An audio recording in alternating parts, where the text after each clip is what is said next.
আজ মঙ্গলবার, মহাবীরের দিন। তাই চলো মহাবীর সম্পর্কেই তোমাদের কিছু বলা যাক। মহাবীর একদিন ঠিক করেন যে তিনি সূর্যদেবের কাছেই তার শিক্ষা গ্রহণ করবেন। তখন তিনি ভগবান সূর্যদেবের কাছে গিয়ে বললেন, হে প্রভু, আমি আপনাকেই আমার গুরু বানাতে চাই। তখন সূর্যদেব বললেন, পবনপুত্র, আমি যে চলমান, আমি কিভাবে তোমাকে শিক্ষা দান করতে পারি? তখন হনুমান বললেন, হে প্রভু, আমি আপনার সঙ্গেই চলমান হয়েই শিক্ষা গ্রহণ করব।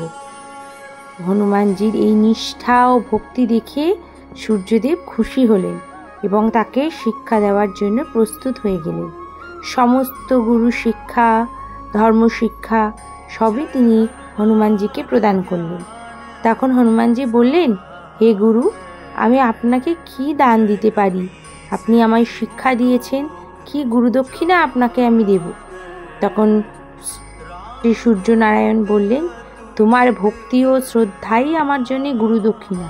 কিন্তু হনুমানজি বললেন, না, আমি আপনাকে প্রতিজ্ঞা করছি, আজীবন কাল আপনার পুত্র যদি কখনো বিপদে পড়ে, আমি আপনার পুত্রের অবশ্যই পাশে থাকব।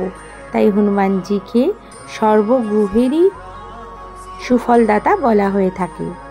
আর বড় বাবা বা শনিদেবকে যে উনি অনেকভাবেই উপকার করেছেন বা জীবন দান করেছেন, তা গল্প তো আমাদের সবারই জানা।